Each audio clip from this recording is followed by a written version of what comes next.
Hello and welcome to this week's episode of the Edges and Sledges Cricket Podcast. I'm your host, Ashwin. I'm joined by DJ. It has been a disappointing day in cricket where we didn't actually get the cricket we had hoped, but we still have had an unbelievable week in some sense and lots to talk about cricket. So thank you for joining us. Thank you for tuning us in as always. DJ, we normally save this for the end, but I do want to make sure we start by sharing a couple of things. First off, if you're a listener of the show and do not follow us on the social medias, please make sure I feel like saying the social medias was such an old guy thing, but please make sure you do. We're on Instagram, Facebook, Twitter, etc. at One Tip One Hand. That's the number one TIP, number one hand. We are pretty active. We have lots of fun there. We engage with everybody. And if you haven't already done it, if you're listening on Apple Podcasts or Spotify, please make sure you hit the 5-star button, give us a rating, leave us a review. And we get some fun reviews. And when we get some good ones, DJ, we sometimes like to read them out on air. So do you want to start this week's episode by reading out one of our reviews that came in recently? Yeah, absolutely. What a lovely note to be able to start the show off on. We had a lovely review from Sudha Srinivasan, 5-star review. And she says, "This is the most passionate fans' point of view podcast I have ever heard. Being in the USA, I miss the water cooler chat at work about cricket. Edges and Sledges fills that vacuum up perfectly. I started listening to Edges and Sledges during the famous Australia Test Series in 2020. I could relive every moment with a smile or a goosebump while listening to it. I haven't missed even a single episode ever since. Good job, trio." So that thank you so much for that ringing endorsement. And for all of you guys, and we know there are lots of you who are listening to us, do write in and we will read out your reviews on air. So back to you, Ashwin. Awesome. Always great. What a wonderful day to start, wonderful way to start off the day. And with that, let's talk a little bit about the world of cricket. DJ, we are an Indian cricket podcast. We will probably spend most of the show talking about India versus South Africa. Series ended at 2-2. Unfortunate today. I was really hoping today at the time of recording that we'd get a fifth game. Would have been nice to see either side pick up the trophy, but it was shared. So fun fact, South Africa is now still undefeated in limited overs trophies in India since 2010. And I guess you could celebrate and say India went another Paytm trophy undefeated. It is Paytm trophy, right? I just assumed that bilaterals are now Paytm trophies, but maybe they're not. I Unclear. have no idea. Doesn't matter. Yeah. But again, bilateral where we didn't lose, so we'll take that. So you and Varun got to talk the unfortunate two matches. You and I will get to talk the two wins, which is great. But I do want to talk first about what is happening in the nation you currently reside in, which is England cricket. First off, let me before we get into the match, let me start with how unbelievable is it that there's an England 11 facing off against New Zealand, the current World Test champions, and I think still the number one ranked side in the world. And at the same time, there's an England 11 touring the Netherlands. And gosh, on paper, it's one of the best red ball teams right now and one of the best white ball teams, both happening at the same time. Like the depth is unbelievable. Do you think this is the future of world cricket, where the big nations just have simultaneous series to make room for all the T20 leagues?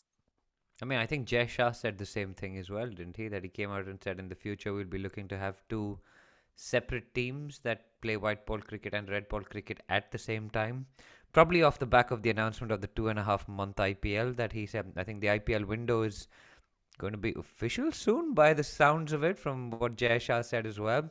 Also off the back of the incredible rights auction that took place, making IPL the most valuable league, second most valuable league in the world, right after I think it's the NBA, which is top, followed by now the IPL. It's more valuable per match than the English Premier League, which is, I mean, that is an incredible stat. But anyway, yeah, back to your question. Yeah, it could be a way of fitting even more cricket into the calendar. Have two separate teams representing a nation playing white ball cricket, one playing red ball cricket. Having players specialize even further in their various formats. But I mean, as we'll talk later, I'm sure on this show as well as later in the year, it would be good if India could pick one good T20 side, which seems to be the challenge at the moment. Hey, at least we played the same 11 guys for all 5 matches, which was fun. Just quickly before somebody tweets at us, It was the second most valuable league per match behind the NFL, the National Football League in America. Oh, sorry. The Americans call everything like the most like the World Series. I'm just surprised it's called the National Football League and the National Basketball Association. Yeah, I thought it'd be the World Basketball the World Association. Series of baseball, the College World Series when colleges are playing, which is on right now. So Yeah. anyway, Okay, let's so it's the talk. NFL, which is the American football. Honestly, it's because of when you divide this total rights per match, right? The NFL plays a lot fewer matches, like the IPL, the NBA. Each team plays And the far, NFL far is the more one with the matches. Super Bowl, which is the Yes, big correct. advertising That's event. correct. Look at you Got learning it. American sports. Yeah, I know you guys do some. You do some of that in your day job. So Yeah, exactly. So, right, let's talk about the limited over series, right? Great. First off, that England is sending a team to tour the Netherlands. It's always nice to see some of the smaller nations get some game time. The Netherlands is actually a pretty good ODI side right now, right? Like, we don't write them off. You look down the list, you see some of the names, you see some of the players. You're sitting there in the first ODI, and you get them 1-for-1 in 1.3 overs with Roy getting out, and then it is absolute carnage, right? The the other opener, Phil Salt and David Milan, both make centuries at more than a run a ball, but 122 off 93, 125 off 109. And then Josh Butler, who has just been in the form of his life, comes out, hits 14 sixes, 7 4s, makes 162 off 70. I think they batted at about almost 18 or 19 runs per over for the last 10 overs. And they propelled to 498 for 498, the highest ever total in ODIs. And of course, the Netherlands had no shot. I'm not going to talk about the second innings, but talk to me about this England white ball team. I mean, what is it about this side that has the ability to just come and keep smashing records like this? yeah, I think they were about 40 short as well. They didn't really go for it. I think they held back a little bit, only ending at 498 for four. I think they had capacity to score a few more runs, and they didn't do themselves justice really. Sorry, man. I mean, it was ridiculous. I don't know what is George Butler really proving there. 162 and nothing. It's great, right? I mean, of course, England are a great side, and like they are the current world champions. It's probably fitting. They've broken their own record for the third time because I think they set it against. There's something at Trent Bridge. He set it against Pakistan, and then they beat that, and then they've beaten it again. So it was um, all three top scores in ODI cricket are currently held by England, but there's no need to do that. Like, it reminded me of this game that we played a few weeks ago, right? And like, the overseas pro of the other club came out. He's a guy from New Zealand, and he basically, and there was some high nets. We were playing near some residential area, and like there were some quite high nets that had been put up by the host club, and this guy just insisted on hitting it over the net into the houses that were next to the street. And this happened once, twice, three. One of them hit the roof of the house four rows down. Like, it was ridiculous. Okay, he's obviously quite good. He ended up getting 100 in like 30 balls or something. It was like, he's good. But you just like, if you're that good, just rein yourself in and make it a bit of a game. Like, hit it on the You're ground. saying at the end, I understand what you're saying about club cricket to an extent. You're saying at the international level, they should have been like, all right, we have 420, let's just defend. No, I'm not saying let's just defend, but like, there's no need. How many sixes did Josh Butler hit? 14, but he's seeing the ball like better Yeah, than but anybody and hitting it. Why like, not? just there's no need to hit 14 sixes. It was a non-contest. I mean, you're Yeah, beating it someone was by carnage. what they ended with 280, right? Like, Yeah, it's just, dude. I mean, 260 or that's something. not cool. Yeah, they went by 232. So Yeah. It. anyway, Although the interesting part for that, for me, for that game was Jason Roy was bowled by his cousin. oh, I didn't know that. Yeah. Wait, So their mothers are cousins from Zimbabwe. really? Shane Snyder? Yeah. Wow, did not realize that. That's a fun fact. Yep. Good, learned something new. So So in a game where they congratulations. scored nearly 500, that is the tidbit I took away. Oh my Clearly, I'm gosh, focusing on the right I things. think it's a fun fact. I'm a big fan. Congratulations to the England white ball team for that. They won the second match against the Netherlands as well, so they're up 2-0 in the series. Let's talk about the test match now.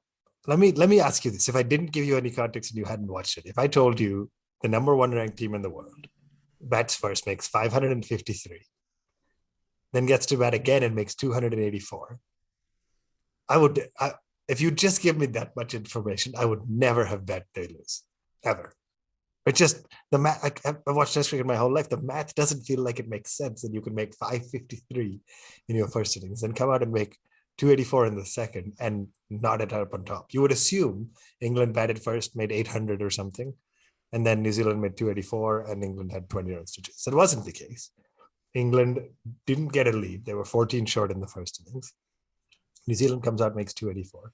And so England is sitting there needing, I don't remember what the exact equation was. It was 298. 299 to win. 299 from how many overs? It was 50. One within the day, right? It was more than 50. They got it in 50, but they could get it in 7. They need to get it in 70. In 70. 78, I think. So talk me through this, right? New captain. Of course, Joe Root was a superstar, still is, still in the side, but not leading it anymore. Ben Stokes has done some crazy things in Test cricket before. It's like, what do you think England was going through as they're sitting there saying, I need 299? Many teams would be, okay, what's the alternative? I got to bat out 90 overs to get the draw, not lose. Like, what is your thought process at that point? So this is Stokes and McCullum are like the Shastri and Kohli combination a little bit to my I love that. There's no holding back with those two guys, right? Like, Stokes will give everything he has on the field. There's going to be no backward steps, and McCullum's going to be egging him on from the sidelines. And McCullum's got the fastest test match century, right, in history, against Australia, I think. He scored. Oh, England maybe. I don't know. He scored it in his last test match, the fastest test match century in history, and he's obviously IPL, and Johnny Bairstow's got those runs at a ridiculous rate after 12 runs per over by himself. Can I tell you a fun fact while you're talking about that really quick? So Johnny Bairstow obviously has just scored the second fastest test century for England in history. Apparently, it's second fastest over Gilbert Jessop against Australia, who made a 76-ball century. Johnny Bairstow made it in 77. This guy made a 76-ball century in 1902. 1902, yeah. There are no real good records. There's also a black and white photo that shows up, but when it's they still put them all side by side. It is still not actually crystal clear or verifiable in a sense that he made a 76-ball century. We're just going off of what some journalists said at the time. Yeah. So poor Bairstow missed out by a ball to somebody who may or may not have actually done it. But anyway, sorry, keep going. And back in those days, they used to measure your innings in minutes as well. Mm-hmm. There was balls was not really a statistic. Mm-hmm. It would be like he scored a 60-ball 100. Yeah. So how do we know for sure? 60-minute 100. He scored a 100 mm-hmm. within an hour, or you scored 100 mm-hmm. before lunch, or stuff like that. But I mean, insane. Ollie Pope. Firstly, basically England learned how to score first innings runs again, right? Let's talk about Daryl Mitchell. He got 190 after mm-hmm. being dropped on 5 or 3 or whatever. And they go and get 550 plus. England reply with hundreds for Ollie Pope, Johnny Bairstow, Ben Stokes gets runs as well. But they collapsed. They were looking like they were going to score 700 at one stage. They collapsed to concede a lead, which is just the most England thing to do. And that's what gives Indian fans hope for later in the summer, right? They were cruising at 515 for 4 or something. And then it just everything just went, and they bowled out for 539.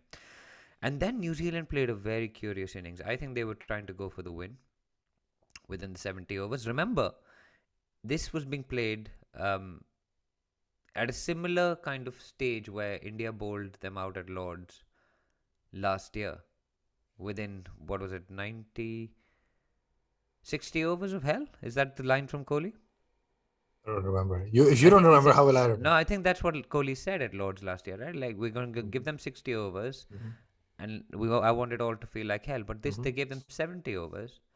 And it really backfired here. Anyway, I'm sure we'll come to it. But Bairstow, just ridiculous. What innings.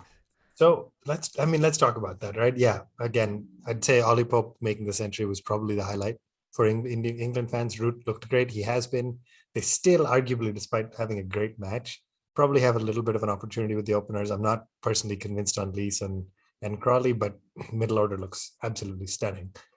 But then, second innings comes around. Crawley gets out quickly. 12 for 1, 53 for 2, 56 for 3. Joe Root, the first innings hero, is now out. And I'm looking at the score saying, okay, they're 56 in 15 overs. They're batting at about 3.5, 4 runs an over. So close to where they would need to be. But still, like you've lost Root, you've lost 3 wickets. Alex Lees gets out on 93 for 4 in 25. And then you have these two guys at the crease, Ben Stokes, the skipper, and Johnny Bairstow, 136 off just 92 balls and hit 7 sixes, which in this case, I guess to your point, it was necessary. He needed to do it. If your logic applies to Joss Butler, then why did Bairstow do it in 50 overs? He should have taken all 70. But it was carnage, man. It was unbelievable how they hit. And Ben Stokes got them over the line. Bairstow got out to an edge near the end, and Ben Stokes came out and did it. But just unbelievable. Like the number 1 test side in the world. Yeah. Puts up so many runs on the board, gives you 299. If I was a skipper who gave an opposition team 299 to chase on a final day, I'd feel pretty good about it. That's pretty good in most situations. India gave England 298 to chase on that final day with the Bumrah-Shami partnership. And I mean, the best 2 innings was, it wasn't the fastest 100 by innings. It wasn't even the fastest 100 by, I mean, Baz McCullum scored as in 54 balls against Australia now. It comes back to me at Christchurch, if I'm not wrong. So it wasn't that fast. It was the acceleration post-tee. That was breathtaking, right? These guys went short at Bairstow and he just hit everything out of Trent Bridge, which was completely ballistic. It was insane. And I mean, obviously he came out and said that the IPL had helped him for all the shit the IPL gets from English fans and English writers and bloggers and whatever else. I mean, like, this is probably one of the greatest test match of victories for England has been scripted by a guy who opens the batting in the IPL. But I don't know, actually. I think also I want to ask you about Ben Stokes' quote saying this is the greatest moment of my England career, bigger than the win at Headingley, bigger than the World Cup. Is he just getting getting carried away with the moment? Because it can't be. Right? No, I think it's just excitement, man. Like, I think the adrenaline was so high. He was just so excited that he chose to say that. I think everybody knows it's up there. It's a great moment, but it doesn't seem to surpass Headingley or the World Cup. And yeah, I don't think he would look back and agree necessarily, but in the moment, of course, he was riding that very high wave. So, right. Lots happening in the international world. I mean, we could sit here. I think Sri Lanka lost the T20 series against Australia 2-1, is now up 2-1 in the ODI series with a couple of matches to go. So it's been exciting. We don't have the time to cover it all. We're going to take a quick break. We'll come right back and we'll dig deeper into India, South Africa. So if you've been waiting for us to cover the India, South Africa series, stay tuned. We will be right back after this short break. Hello, everybody. It's been another awesome, great week on the IVM Podcast Network. On Cyrus Says Cock and Bull, Cyrus, Naveen, Anirudh, and Antarish discuss how Snoop Dogg gave his personal blunt roller a pay hike because of inflation. On Simplified, Chuck and Shrika take a look at Facebook COO Sheryl Sandberg's legacy. On Pesa Vesa, Anupam talks to Vijay Mantri. He is the co-founder and chief investment strategy at JRL Money. They debunk the myth of active versus passive investing. On the Life Manifesto, Zarina teaches us the value of a good leader through the story The Emperor's New Clothes. And on Smarter with Sid, Siddharth explains how power dressing works. We got some exciting news for you. IVM Podcast has just launched its merch line and you should check it out now. Head over to the IVM Podcast website, that's ivmpodcast.com, and click on the shop tab to check out our first collection of t-shirts. Also, do follow us on social media. We're IVM Podcast on Twitter, Facebook, Instagram, and LinkedIn. And remember, if you're enjoying this show or any of our other shows for that matter, please do tell a friend. That really does help. Don't forget to rate us on any of the platforms you're listening to us on. And also do remember, you can check out a number of our shows on YouTube. You can go to ivmpodcast.com/YouTube to get a list of the channels that we are keeping active. We also are doing a small listener survey. If you could go to ivmpodcast.com/survey to fill this out, it'll just take a few minutes and it really helps us out. And finally, we'd like to thank our sponsors this week, SBI Life Insurance, Apne Liye, Apno Ke Liye. Jupiter, a digital banking app. Capgemini, get the future you want. Intel vPro, built for business. And Intel, future but now wonderful with Intel-powered laptops. Welcome back to the Edges and Sledges Cricket Podcast. Right, DJ. Rishabh Pant, Captain Rishabh Pant. Disappointing, arguably, with the bat this series. But when you're down 2-0, backs against the wall, South Africa just need to win one of the last three to come back and win two matches back to back. One of them exceptionally convincing by 90 odd runs, 82 runs, excuse me. Pretty good showing overall. Let's quickly run through what happened in the matches and then just talk about how we feel about the team. So the third T20, India made 179. Ruturaj looked good. Kishan looked good. Hardik came out and looked pretty decent at the end, made 179, which is a pretty good score. And then Harshal Patel and Chahal on a slow wicket just made you realize the importance of bowlers. I love that I said Harshal, who's a quick bowler, did well on the slow wicket, but that's the reality, right? That's how he bowls. And South Africa made 131, but nice to see Chahal get 3 wickets and Harshal get 4. And then in that fourth T20, again, India batted. And by the way, if the fifth match had happened, India would have batted again. Just not, Rishabh Pant doesn't seem great with the toss. But in this match, the top order didn't quite fire as well. But then the bottom order came pretty good. The lower order, when Hardik made 46 off 31. Dinesh Karthik, who we're going to want to talk about, made 55. And then Avesh Khan had the match of his life so far as an international, picking up 4 for just 18 runs in 4 overs. And Chahal picked up another 2. And yeah, South Africa crumbled for 87 with a big loss going into that fifth match. So let me start by asking you, who was kind of your standout player in this series for Team India? Good question. For me, it's going to be DK, man. Interesting. You missed the episode last week where it was all about throwback, and I think I said DK is like Maverick. He's been he played India's first ever T20 international against South Africa, incidentally. Against South Africa, and he's still playing. What is it? How many years later? I think I saw this stat, right? 15 years later? 16 years maybe? Yeah, DK is still going. He's the real Top Gun. 16 years, the real Maverick, and he has ignited a debate about whether our boy Rishabh Pant makes it into this team. After captaining it in these 5 games, DK he's been waiting in the wings, biding his time. But man, when you needed him to come to the party, he showed up, and how in that 40-20 international. Plus, he did well in the other games as well. With the short batting that he got, he did well in the second game as well. He scored a few runs in the third game as well. So yeah, I mean, he has done his selection chances absolutely no harm. So for me, the man of the series for India has been DK. Interesting. And then let's talk about with the ball really quickly, right? We had a couple of good showings. I think Chahal obviously stepped up, looked good. Bhuvi had a tough first game. Varun obviously didn't have the best forecasts there. Varun suggested we must drop him. And then he picked up 3 in the next game.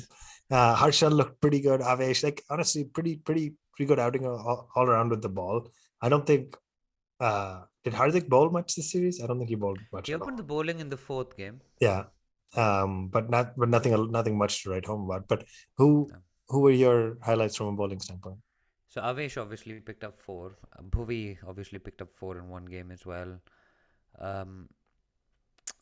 Chahal showed a little bit of form, which was good. But yeah, I would actually go with Avesh. I think his showing is going to give us a bit of a headache as to when Bumrah and Shami and Bhuvi and Avesh plus Harshal, who we're going to take to Australia. But it's good. It's a good problem to have. Yeah, I would agree with that. I think the only shout outs I would give other than DK and Avesh, like you said, is I do think Kishan deserves a little bit of a shout out. He's blown hot and cold a little. I don't think you agree with me. Made a decent half century, just helped at the top of the order. So as I start thinking, like we all obviously do, about what does India's combination look like going into the World Cup, etc., which we're going to talk in a couple of minutes. It sounds like you disagree. You don't think Kishan? So I think he was our highest run scorer, I think. Yeah, but at what pace? It was scratchy. Yeah, 27 of 25. Even in the series, he made 206 runs. Yeah. Had a strike rate of 150. Yeah, but that So would have been inflated by a couple of innings, I think, sure, at the front. But those innings at the front were scratchy and were in losses as well. His high score would have come in a loss, right? but he made almost twice as many runs as the next Indian player Yeah, in because this. So, he plays twice as many balls as the next Indian player. but Who's the Gaikwad next Indian opened player too. with that? Gaikwad made 96 in Yeah, the so whole Gaikwad, season. we're not having a conversation about Gaikwad getting on that flight, are we? Okay, all right. I don't know. There are people who would say that he looked good in that first match. Yeah, but Rohit's going to come back. Okay, There's anyway, no chance he gets on the flight. lots of debates to be had there. But Yeah. yeah. Anything else before we get into No, the I'm a combination? Kishan Yeah. fan. I Yeah, love of Kishan. I course. love the guy. He's just not. This was his series that he just needed to grab onto it. The quick bowlers, play the short ball well. For me, actually, the loser of this series has been Shreyas Iyer. Interesting. He's been shown up against a short ball. He got out again to, I think it was Jansen in the fourth game. Yeah. I think he's going to struggle to get onto that flight. And he's been shown up, and they've identified the weakness, and the IPL have exploited it. International teams know it, and unless he fixes that, which you haven't got that much time to do, so I think he'll struggle. Very interesting. Yeah, I actually don't think I disagree with that. It's unfortunate because he's had such a great international run before this. He had a decent IPL, and yeah, just didn't show up here. But DJ, let's talk now. Let's have the wonderful coveted debate in the last few minutes of this week's episode about India's lineup for the T20 World Cup. So let us start. And again, it's pending some injury stuff. Rahul, unfortunately, has had to go get surgery overseas, I think somewhere in Europe, which we wish him well, and hopefully he's fully recovered by then. Assuming 100% fitness across the board, do you have a sense for where you go with India's T20 lineup? I to be honest, I don't exactly know. So I'm curious where your head is at on that. So Rohit will come back because he's captain. Okay. He will go up at top of the order. The question for me is who will open the batting with him? And if he's fully fit, the answer to that is KL Rahul opens the batting with him. Okay. But there's one caveat to that which we'll come to. Virat Kohli will come in at number 3. Okay. Because if you lose an early wicket, you need someone to anchor the innings. Suryakumar Yadav will be number 4. Yeah. I'm just writing really quick. Yeah. Rohit, Rahul, Virat, Sky. Okay. Rishabh Pant number 5. Interesting. Hardik Pandya number 6. Okay. DK number 7. Well, 6, 7 is Sure. interchangeable. Yeah. Yeah. Jadeja at 8. Yeah. And Harshal. Harshal at 9. Okay. 9. Chahal. Bhuvi Bumrah. There's only one spot or there are 2? There's 2, right? DK's. Yeah, so Bumrah. No, sorry. That's yeah. Chahal and Bumrah. Yeah, Chahal and Bumrah. So you are relying on 5 from Hardik?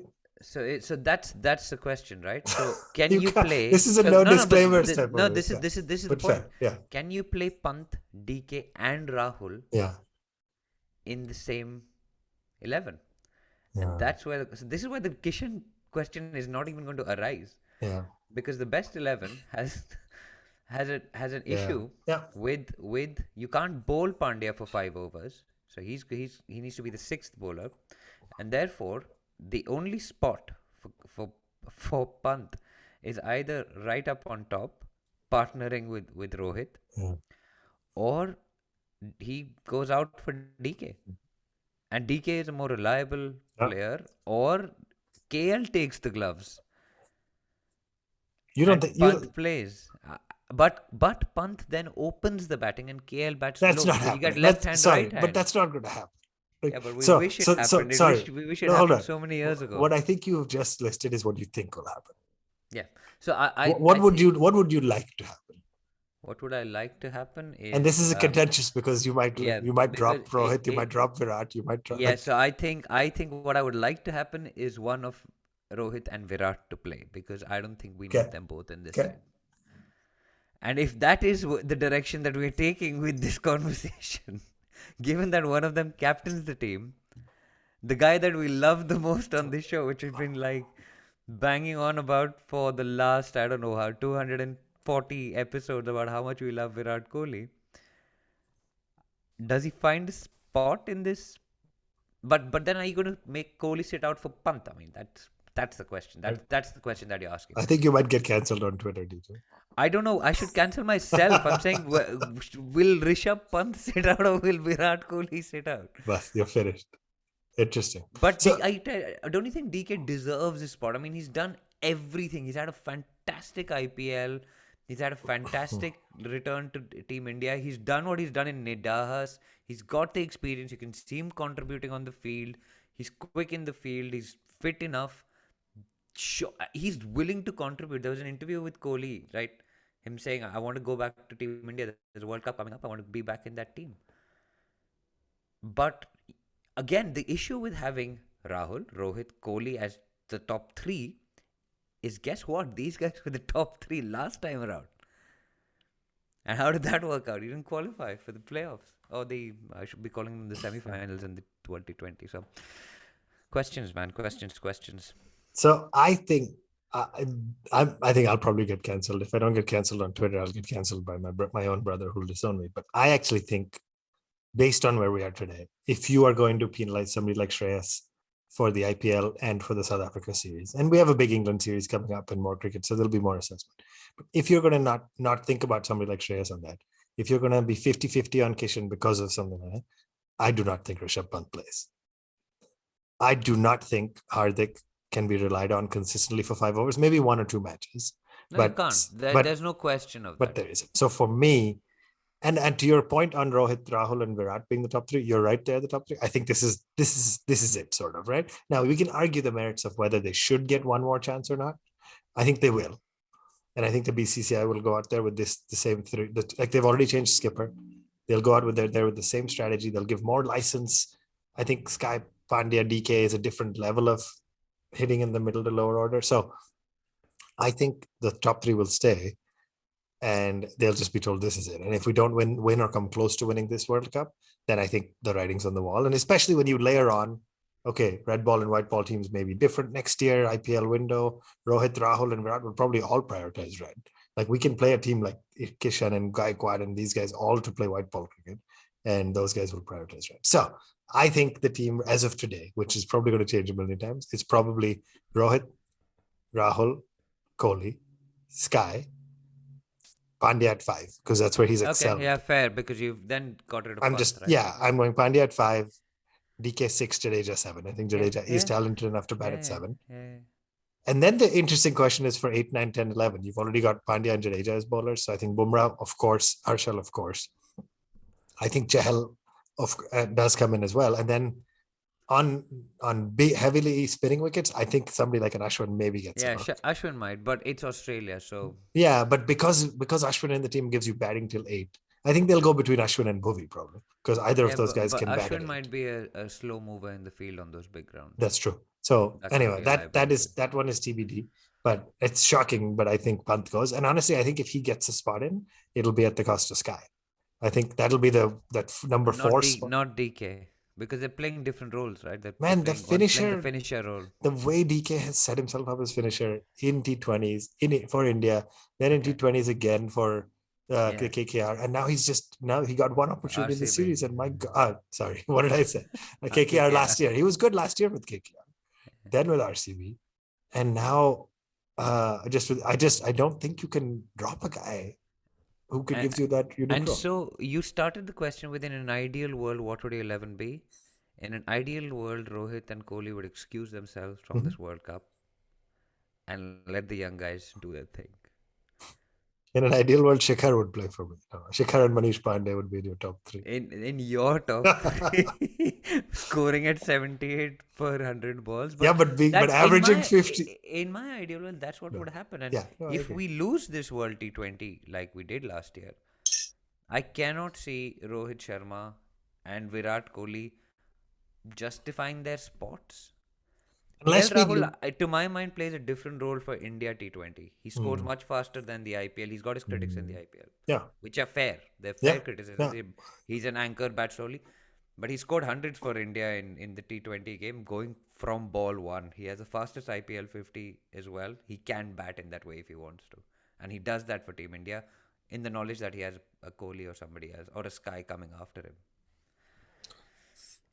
I feel like between now and October, Intense. this is going to be the big Yeah. debate, and it's never going to end. And no Shami, huh? We've not talked Shami either. Oh man, I guess instead of where I said Bobby, I think Shami is going to be in the consideration. And no Umran Malik, because we didn't play him. We played the same 11.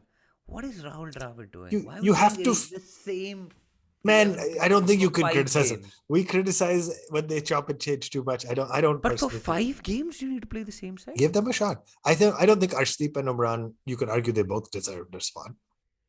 But when you lost 2, if you started making changes then we would have been, and we kept losing, you would have been critical. You could sit here and say we lost 2, we persisted, and we won the next 2. Yeah, fair. So I'm supportive of that. This is a meaningless bilateral too, man. It's India, South Africa bilateral. Like this is the but time. But we don't know whether it's Paytm or not. Unclear if it's Paytm or not. Somebody will write it to us to confirm. But anyway, what did you think of Pant's captaincy, though? I mean, because we were critical of his captaincy in the first 2 games. In the last show, Varun and I, we were like, looks a little bit lost, hadn't finished Chahal's overs. I mean, he's bad at tossing.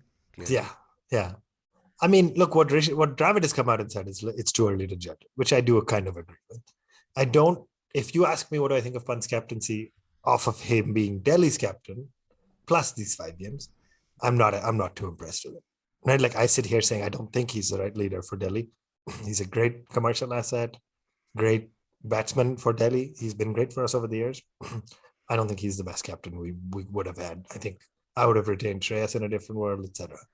But I don't think Pant is going to need to be captain. I think now when you look down the list and say, of course, Virat did his time. Now Rohit, then Rahul, then gosh, you look at the IPL winning captain right now. You have to consider that in the white ball format, somebody like a Karthik, he was the first captain ever, and he won the IPL. It was his first time being captain, and he won the IPL. So I don't think even in a world where we have a separate white ball team where Rishabh is in, if we separate white and red ball cricket, Rishabh plays red, unquestionably. He's a much better red ball player for India than he's a white ball player. B, I don't think he's going to need to be in the list. So I wasn't super impressed. I don't think I'm super critical of his captaincy, but I don't think he's going to need to do much of it. But then we've also basically, if we're saying he's not going to be in the playing 11, he'll be in the squad going to Australia. There's no doubt in my mind that he will. 100%. I'm saying if you pick 11, yeah. Yeah, if he's not going to be in the first 11, what is the message we're sending him? That you were captain 6 months ago, but you're not going to be good enough to be in the 11 in Australia. This is the sort of stuff. It's so hard. There's so much talent in India, and like he's been mistreated. He's finally found his feet in Test match cricket. He's making his way into white ball cricket, and then will it be? I'm asking. Listen, we love our boy. Will it be a setback for our boy? Who do we play? We play We play England for 3 T20s, I think. Then we play Ireland for 2. Then we play West Indies for 5, excuse me. And then we go to the World Cup. So that's 10 more matches for India, right? That's plenty to get a read. But so like to your point, if he does great in the next 10 T20 matches, it's a very different discussion. I'm saying if he continues at this trajectory, even though he captained in this one series, I don't think it's a bad message or unfair to say, listen, you haven't been playing at the level. Like the bar is high for India because of the depth we have. Yeah. So yeah, it's just a different. You've got to pick players on form, I guess. That's not reputation. I think that's the point that we're trying to make. Correct. Agree. Pick a DK because he's scoring runs, he's in form. Pick him. I don't know whether you give him the gloves or not. But Pant is also getting out in the same way. Like Maharaj hangs it outside off stump. Yeah. He swings at it and he gets caught on the off stump. Yeah, same thing. It's so irritating. Yeah. Anyway, okay, we've had we can keep going on and on, but we got to wrap up this week's episode. DJ, it's been a lot of fun. This will be a continued debate. I think our next cricket, which I think we're going to go 12, 13 days without Team India playing, which is unbelievable. Yeah. But that's because there's some warm-up matches in there. But yeah, the 5th test. It's weird to call it a 5th test, but the rescheduled 5th test is going to start on July 1st. That's going to be a great match. Team India versus Team England with the red ball. It's going to be very exciting. I think they're playing at Birmingham. Also a ground India has played a lot at. Lots of fun memories, lots of not great memories like Champions trophies, etc. Imagine if Kohli comes back and it'll be after 3.5 years scores 100 against Jimmy. Hits the ball off of Jimmy. It's incredible. Jimmy's gonna be there. Kohli's gonna be there. gonna be Root's great. gonna be there. It's Siraj gonna be there. It's gonna be fun, man. it's gonna be a good I time. can't wait for Test cricket to start again. Right. But between now and then, we'll see you at least one more time. We'll be talking some of the other stuff happening in the world of cricket, probably get into more heated debates about a hypothetical T20 lineup that won't become anything for another 4 months. But that's the beauty of what we do. So thank you, everybody, for listening. As always, at One Tip One Hand on all social media. Like this episode, subscribe if you're watching us on YouTube, and leave us a review, and you might see it right out on the air. And tell us Pant or DK or both.